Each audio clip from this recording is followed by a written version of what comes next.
Good morning to you. Welcome to your word of encouragement today on Kathy Mill Ministries. Today I'm going to speak to you about something, let's call it steadfast. If we need one word, let's call it steadfast. And I've taken it from the book of Acts chapter 42, and this is what it says. This is after the upper room experience when the Holy Spirit was poured out upon his people. Peter got up and preached a message, and then the church begins to grow.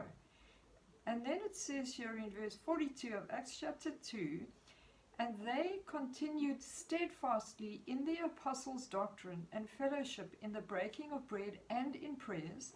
Then fear came upon every soul, the fear of God, because of all the awesome things that were happening around them.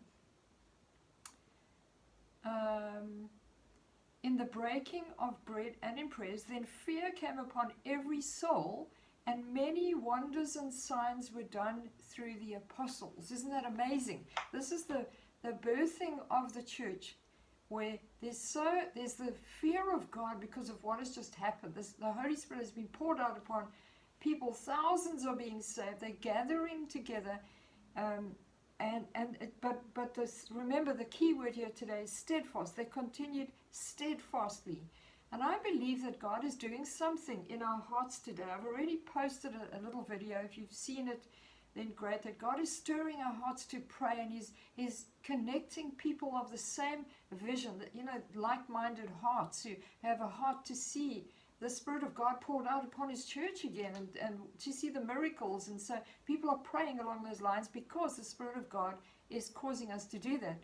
But here in the book of Acts, that word steadfast is so key at this time, because I believe God is calling us to a place of separation, and we'll look at that in a minute. It's a place of separation from certain things to other things, and He's calling us to be steadfast in this season. And this is what steadfast means. From the Greek word steadfast, it means to adhere to one, to stick to something, to be devoted or constant to one. Are we fully devoted to the vision that God has for His church today? We're not going to be distracted by what the world says or what the media says or what's going on. We're fully devoted. We're steadfast because God has said the church will arise and shine. His glory will be seen upon His church.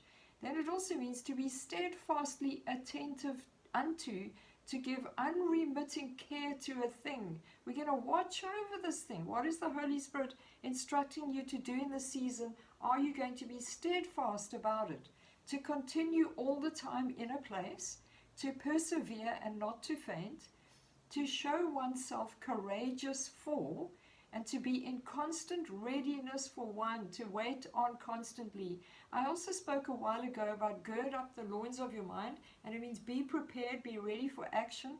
And this to me is the same thing. When we are steadfast, we're going to be prepared for whatever instruction comes. We're going to be obedient to the call to pray, because that's what's needed at the moment. So as I said earlier, there's a call for you and I to be separate, to give ourselves wholly to the instruction of the Holy Spirit, to be steadfast. It says here, they continued steadfastly in the apostles' doctrine and fellowship in the breaking of bread. And it's because of that steadfastness, that waiting on God, that hearing the teaching of the apostles as the church was being birthed and these new converts were coming in. And it's then that there was the fear of God, because they had been taken from one way of life, one way of thinking, one way of operating, into a new way, and they were being instructed and taught how to live as a new believer. And then it says many wonders and signs were done. And this is what we want to see. We want to see the signs and wonders. We want to see the evidence of God confirming His word with signs and wonders. And so when you are separated from one way of thinking, it doesn't just mean you got saved, now you're separated from your old life. As believers, we have to be separated in certain ways now in this season. We have to be separated from what was before, what worked before, to say, God, how are we going to do this now?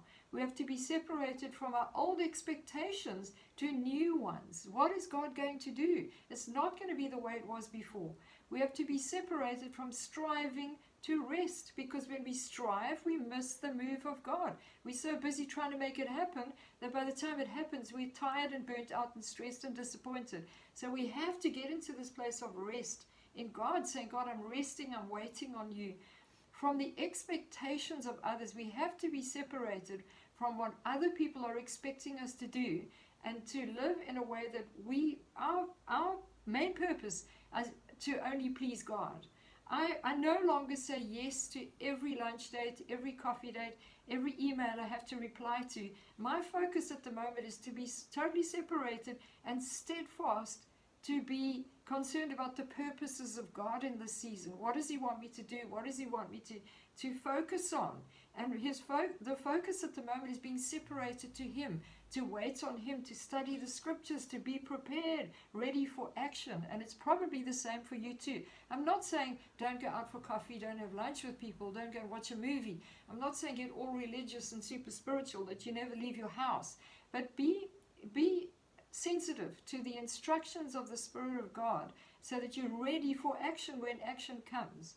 So there's a call to be separated, and there's a call to be steadfast, to pray for the presence of God. It's the same as when you are pregnant. You know, to be pregnant means it's in the old days they called it confinement. It's the same thing. They couldn't go out and do their own thing. They had to be totally separated, looking after this baby. And you have to go through with it. Once you're pregnant, you have to go through with the whole thing. And I believe this is what's happening with you and I. We're pregnant in the spiritual realm, and we need to be steadfast with our eyes fixed on God, because He's faithful. So be encouraged with that today. Be steadfast today.